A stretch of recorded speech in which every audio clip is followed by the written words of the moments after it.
let's talk about the hospital thing. Um, I I'm not going to play the video because I haven't had time to isolate it down. But there's I had put it up in Discord actually. I was very eager. Oh, eager is the wrong word, but very happy to think that the Israelis had bombed a hospital straight out of the gates because, my sympathies are with the Palestinian people, Our not heart is there. Hamas, the Palestinian people. Yeah. And there's this guy that I follow, and it's mainly due to his very, very good analysis around Ukraine. So I've been following him for a couple of years now. And he put out a very good video that was just basically how intelligence analysts look at an event and how they grade it in a sliding scale of likeliness. Right. So if you've got four scenarios, you can go through the scenarios and see how likely it is to be this. And he just did a breakdown, and he was just saying, I'm not going to tell you one way or the other to believe who did this or not, but here's what we could look at and what we know. And I've got to be honest, he changed my mind. And basically it all boiled down to, I don't think Israel has anything to gain from bombing an obvious hospital. I think Hamas tried to do something sneaky, and it either hideously backfired on them or they did it on purpose. Hamas is a terrorist organization and a pseudo government in Gaza, but certainly not one that the people have control over. They don't have to fear a public backlash if they're caught doing something sneaky or lying like this. So I think that it would have been a very attractive proposition to them to make it look like Israel bombed a hospital. I still don't think that Israel's massive retaliation is a good way to go. In fact, I myself am banned now from the Israeli Air Force Facebook page. But yeah, I think in this one, I think that Israel might not be guilty of it. Well, last night, as I always am, Chewy, I was quite careful. And I'm not careful because I'm a fence sitter. I'm careful because I like to know what the absolute truth is. And I'm still not prepared to take a position on this. Absolutely not prepared to take a position of this. Emma in the chat has just said if the US is our source, they are not to be trusted. Agreed, completely agreed. And also the same for the IDF. If they're the source, not to be trusted. So one could say the same for Hamas as well. If Hamas is the source, not to be trusted. So what I've been doing is looking around for some independent sources, and I know that mainstream media, commercial media and stuff, there's vested interests. Maybe you can't entirely trust their word either, but that's what I've been doing. And I opened up, and I'll play it for you. I'm going to play the TVNZ News story, and then I'll play you this other one. It's a BBC report. They have a little area within the BBC called BBC Verify, I think. Yep, BBC Verify. It's like their fact checkers. And I played that thinking, okay, what's this going to tell us? And it started talking about what it looked more likely to be than the other. And what they said, and I'll show you, is it looks more likely to be not Israel. For a bunch of reasons, including impact craters, the sound of the missile. It didn't sound like one that would be launched from a plane. Various things. Now, I'm also now not on the side of, so therefore, Hamas did it. But I think it's always good for us, no matter where you sit on this conversation, to wait for all the facts to come in. And that's why I'm always quite careful until we know all the facts. And it sometimes gets me in trouble with some people. There would have been some people grumpy last night when I said, well, I will use the word allegedly until it's proved beyond reason, as I would in a murder case. And I'm not saying it's panned out to be alleged today, but I think we should know at some stage, and the point we will know is when we get fragments from the actual explosive devices, and then that will say where they're from. Although even in saying that, if we get that, say from Hamas, is that from a Israeli missile that was fired a week ago? I don't know. But look, the other thing, Chewy, is you kind of said, what Israel had to gain from hitting a hospital. Well, what does Israel have to gain from hitting an apartment building full of civilians? It's like, so this is the quandary. I don't see what they've got to gain from that. And just backing onto the whole thing, and this is, I think, a part of what's going on at the moment. If you have a look, obviously the IDF is trending on Twitter at the moment. And if you have a look at the comments coming in from commentators and journalists, a lot of them are saying things like Ash Sarkar is quite high profile in the UK. Until there's an independent verification, nobody can say for certain who dropped that bomb. But what I would say is the IDF initially blamed the shooting of Shireen Abu Akleh on Palestinians, who's a journalist, I believe, and held that line for as long as possible before quietly admitting culpability. And what seems to be happening is a lot of journalists, not necessarily affiliated with any one group, independent journalists from all sorts of groups, not just Al Jazeera or not just, Israeli or Hamas, are saying one of the problems with us getting information about is the IDF always lie. They always lie. It's a little bit like, it's the boy who cried wolf. When the wolf was real, no one believed them. And if you go through, this is just the trending IDF. If you go through and you look at some of the things, see, IDF has already demonstrated that to be fake. 2014, when Israeli missiles killed 9 children playing football on Gaza Beach, the IDF blamed terrorists.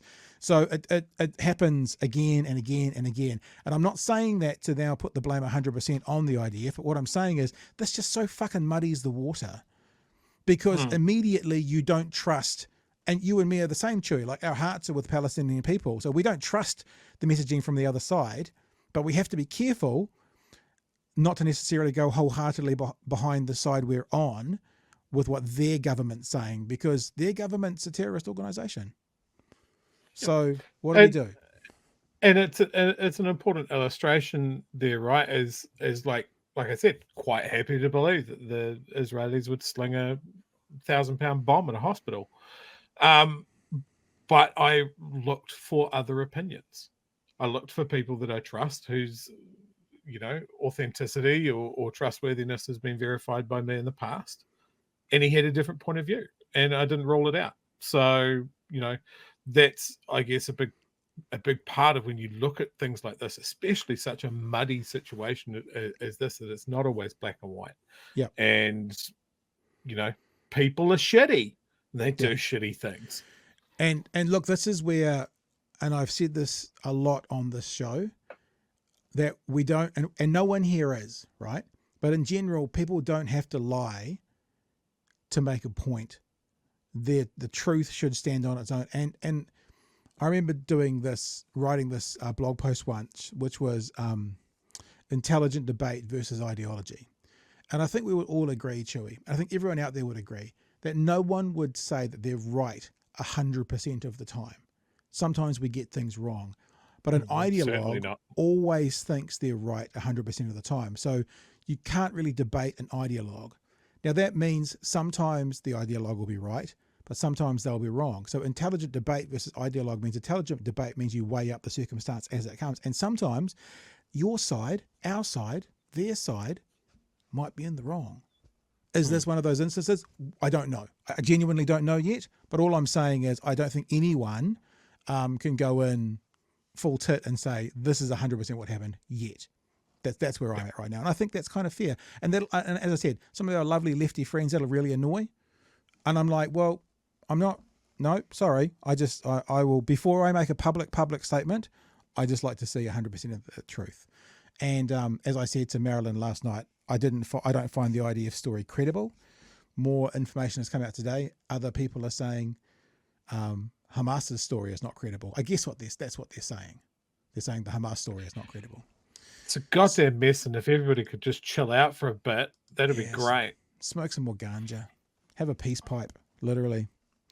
So let's have a look, shall we, at a couple of the stories. I'll play you that BBC story shortly, but let's start with the one news from tonight, which also includes sleepy Joe Biden's trip to Israel for 36 hours as well. To Gaza in the first sign of progress in addressing the deteriorating civilian crisis in the region. Oh, and this is obviously good news because there's humanitarian aid getting into Gaza now. Not as much as is needed. The UN asked for. I thought about old mate David Seymour when we were watching him with Moana the other day. What has the UN ever done for you? The UN is currently negotiating aid to get into Gaza. So, sorry, ACT. Sorry, David Seymour. What have they done? Well, they're trying to help 2 million people not die from starvation and lack of water at the moment. That's what the UN has done for lots of people around the world. So Good news that there's some trucks going in. I believe they say there's 20 trucks going in. They wanted 100. At least it's something, but there is some humanitarian aid getting into Gaza, which is more than desperately needed. But after an 11-day blockade, the supplies coming from Egypt are limited. There'll be 20 trucks carrying food and water, no mention of fuel. It's not clear when this will start going in, and the UN said it was seeking 100 trucks a day. Meanwhile, the blame game is raging over the strike at the hospital in Gaza. US intelligence agrees with Israel that it was a wayward Hamas rocket. Emma, we agree with you. We take that with more than a grain of salt, what US intelligence is saying. Jordan's foreign minister says no one in the Arab world is buying that, and protests are increasing around the world. In a moment, Logan Church takes a look. But first, Kim Baker-Wilson with the latest in the region. What's left of Al Ahli Hospital.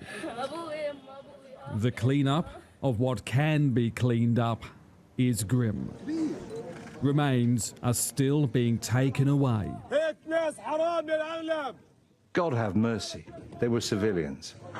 Hundreds who lost their lives came here to stay alive. The blast and the fire has turned it into a sea of belongings and burnt cars. It became a killing ground. There was no warning before the hospital was targeted. There were about 3,000 people who were taking shelter here. Hamas says it was Israel. Israel further maintaining it's not to blame. The trajectory And again, IDF, sorry, this is the person defending their own actions or not. You're not independent. analysis from the barrage of rockets confirms that the rockets were fired close proximity to the hospital. According to our intelligence, Hamas checked the reports, understood it was an Islamic Jihad rocket that had misfired.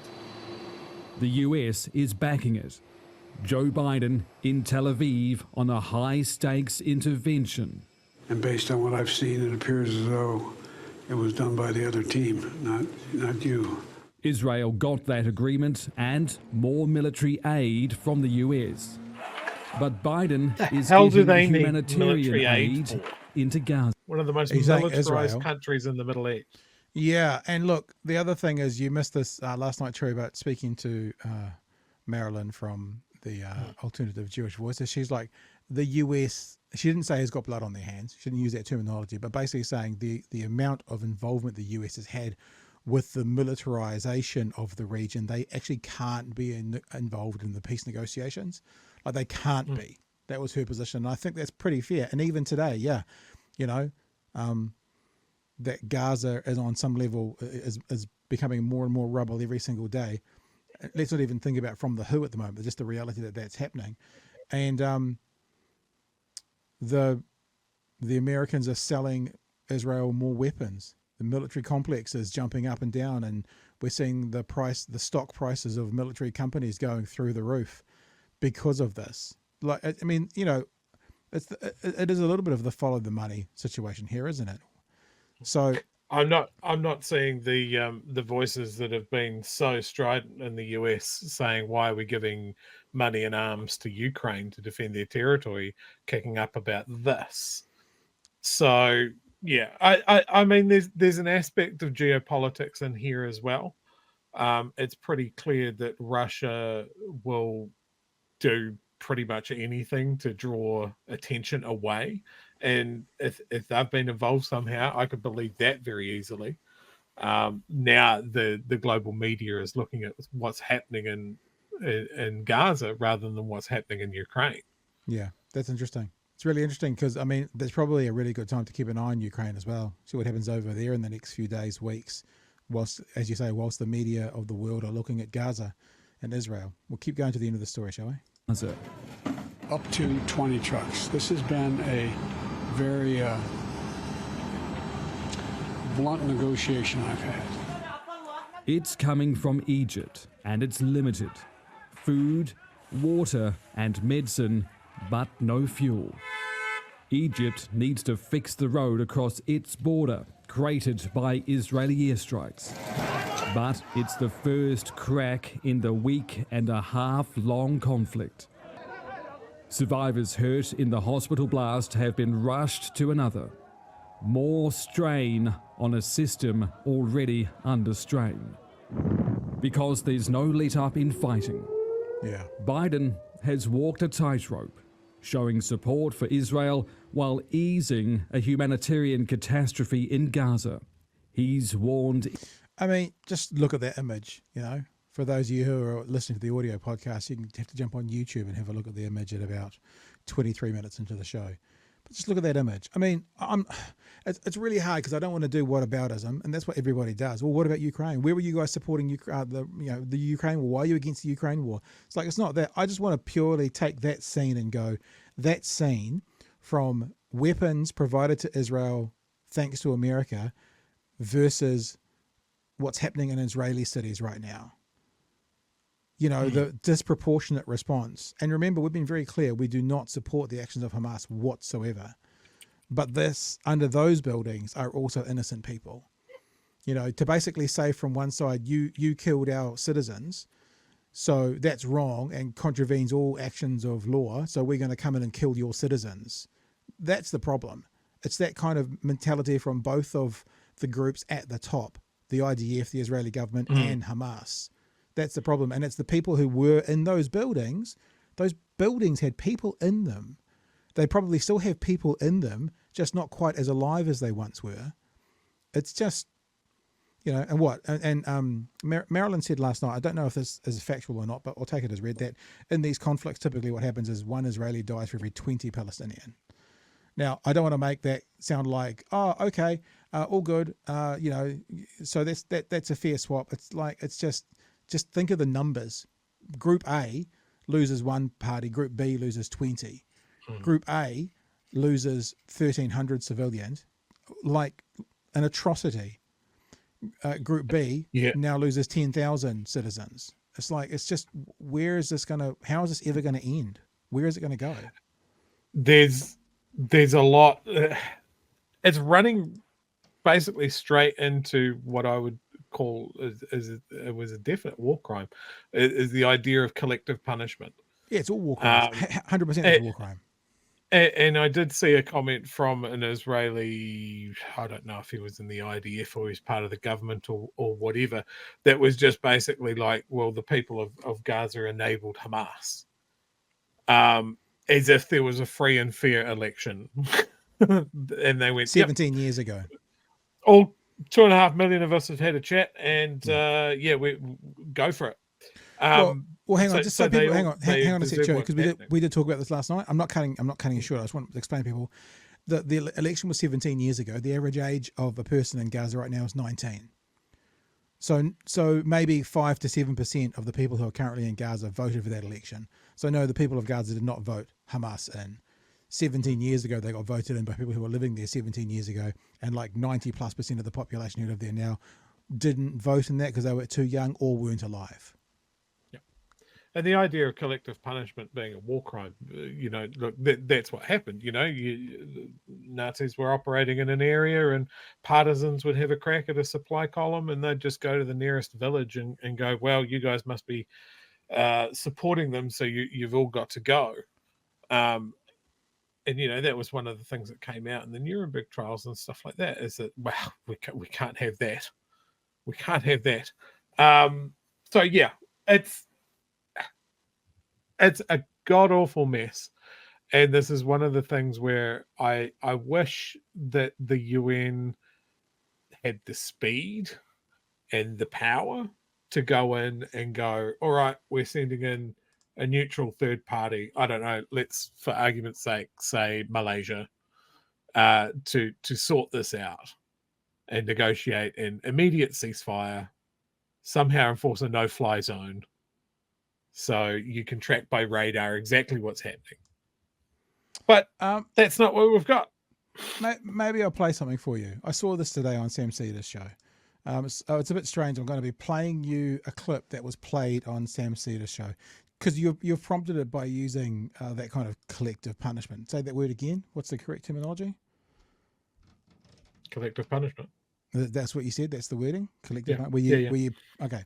So this is from Sam Cedar's. I know it looks like Al Jazeera, but this is from Sam Cedar's page. We do what they do. I was going to say they do what we do, but they're before us. So we do what they do. and we show clips and they show clips. So there might be some. I hadn't had this queued up, but I'll actually just show it to you. I'll show you the whole thing. The headline for this clip is, "This is how you interview war crime apologists."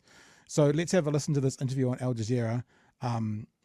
Do they have any explanation before I play it? Mark Lamont Hill spoke with former Israeli Foreign Minister Danny Ayalon, and Ayalon told Hill that Israel will stop blockading vital resources to Gaza only if and when Hamas surrenders. Hill points out that doing so would constitute collective punishment, a violation of international law. So that's the setup to this. I don't know if we're going to quite get it in the right spot because I haven't queued it up, or if you're going to hear Sam's voice first. But have a look at this. This is how, as they say, you interview a war crimes apologist. He said that the humanitarian situation, quote, will only deteriorate exponentially, and that crucial life-saving supplies, including fuel, food, and water, must be allowed into Gaza. So the UN is saying you must do this. You are saying you're not going to do this. How do you? No, we're not saying that. He's saying do it. He's saying doing it immediately. What I'm saying is what you're doing. No. He's saying doing it immediately. I got you. I'll tell you exactly what we're saying. I'm saying we will do everything for the Gazan people. Once and now, we demand immediate surrender, unconditional surrender of Hamas. If Hamas people come out with their hands up and you're making a. My apologies, guys. I was just looking for something. I apologize. You are saying you're not going to do this. How do you? No, we're not saying that. He's saying do it. He's saying doing it immediately. What I'm saying is what you're doing. No. He's saying doing it immediately. I got you. I'll tell you exactly what we're saying. I'm saying we will do everything for the Gazan people. Once and now, we demand immediate surrender, unconditional surrender of Hamas. If Hamas people come out with their hands up and clear their weapons, believe me, everything will be restored to Gaza. It is Hamas in Hamas hands. Okay, now I understand. Thank you for clarifying that, sir. I think we're actually on the same page here. You're saying that once Hamas leaves, you'll grant the Gazan people food, shelter, fuel, electricity, hospitals, schooling.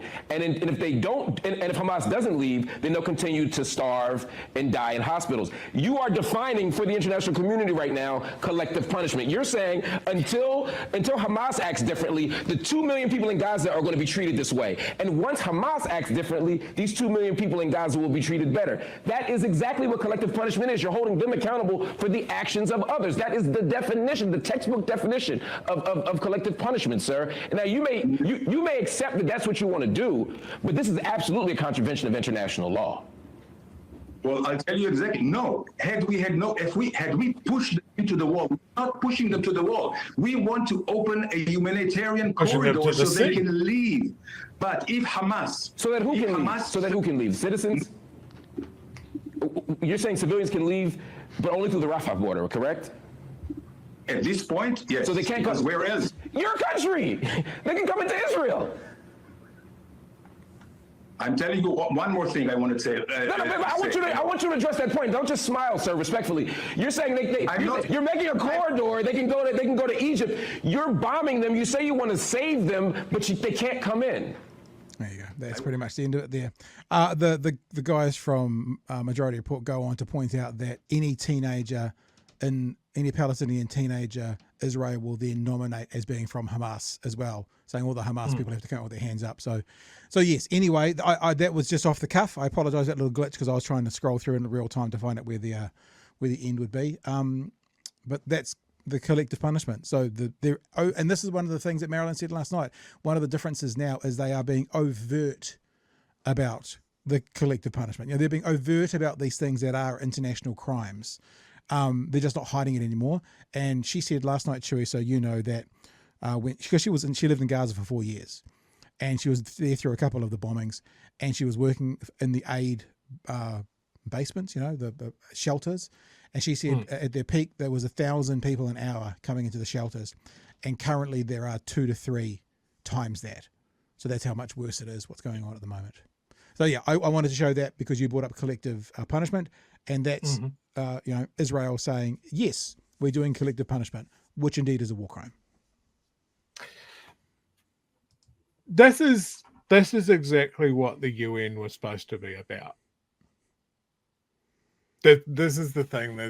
that over the last 70 years, the UN has been just neutered, and it's so slow to act.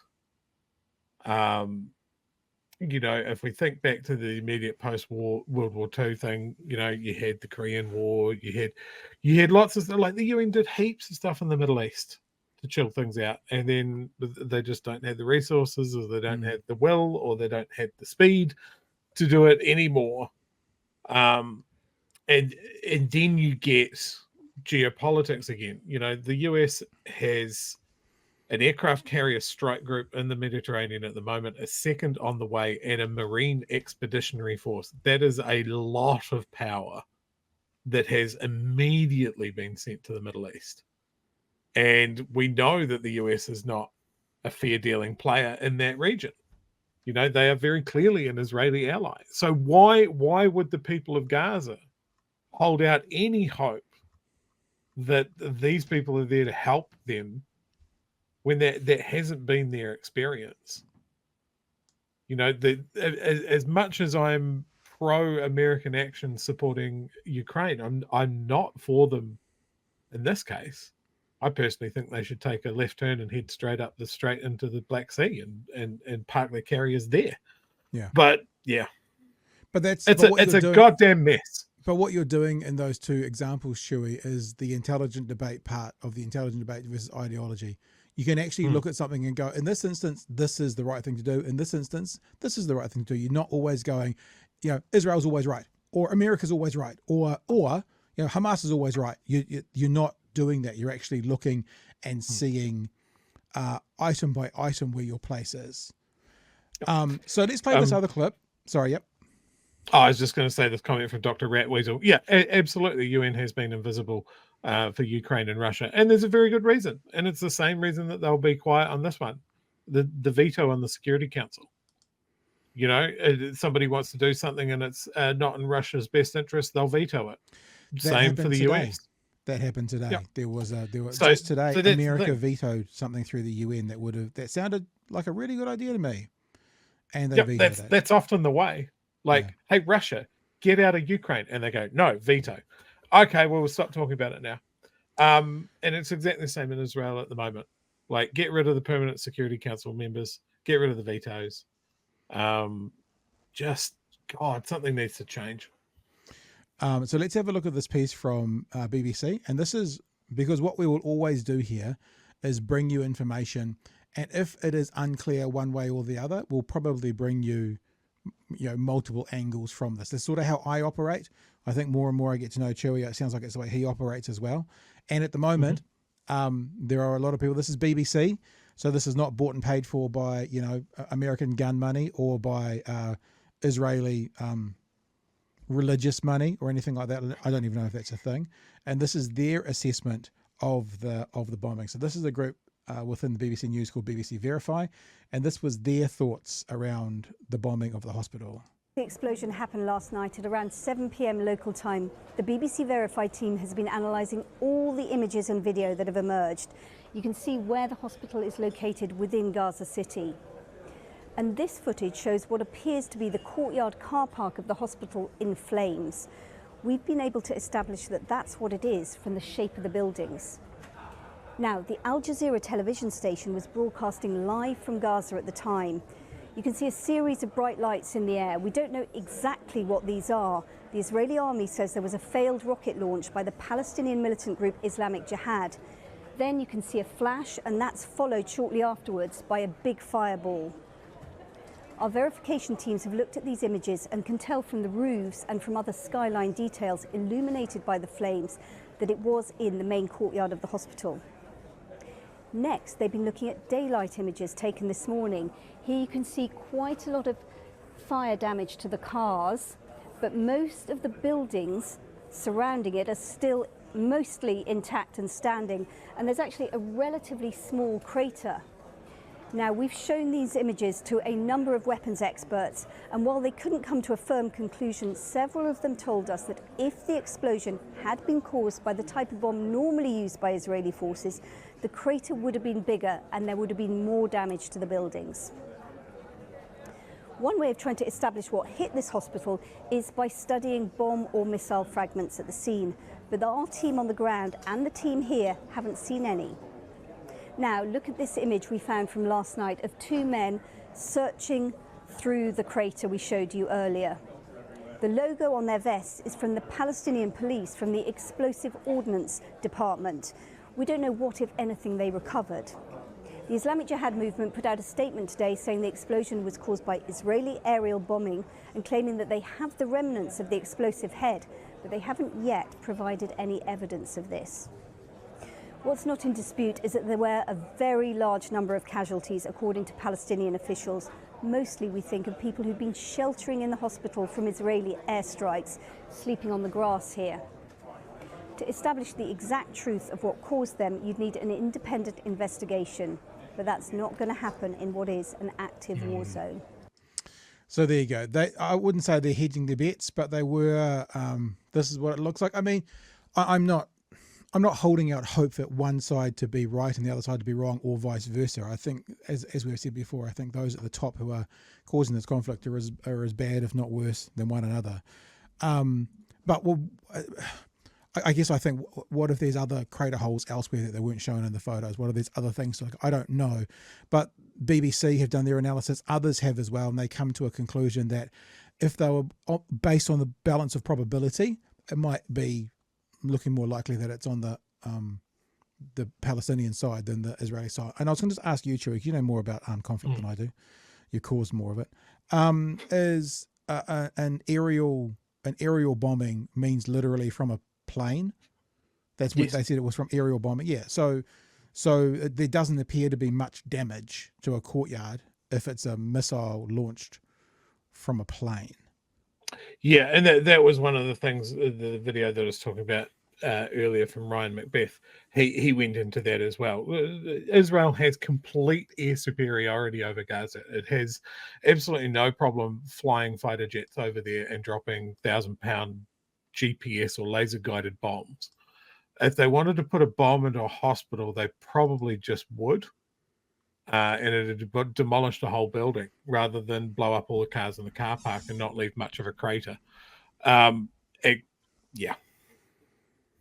That's not to say just to specify. It doesn't mean that one side is right and the other is wrong. I've said right from the get-go, both sides in this are shitty and they're both doing really shitty things. And the only constant is that there are civilians getting fucked right in the middle. Yep.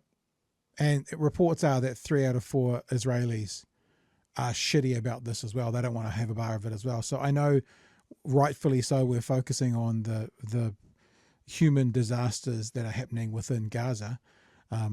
But when Hamas retaliates and stuff, there are people over in Israel who want nothing to do with this either, who are also a part of it. I mean, we can reference the music festival again. You know, I'm not saying like for like. I'm just saying citizens everywhere. You know, at one stage last night, I could see that Marilyn was choking back tears because she was talking about waking up every morning, checking her phone to see if anyone of her friends in Gaza has died overnight. So, you know, they're real people. And when you look at those buildings going down and you think, what, 50, 100, 200, 400 people in there? It's just terrible. It's terrible all the way around.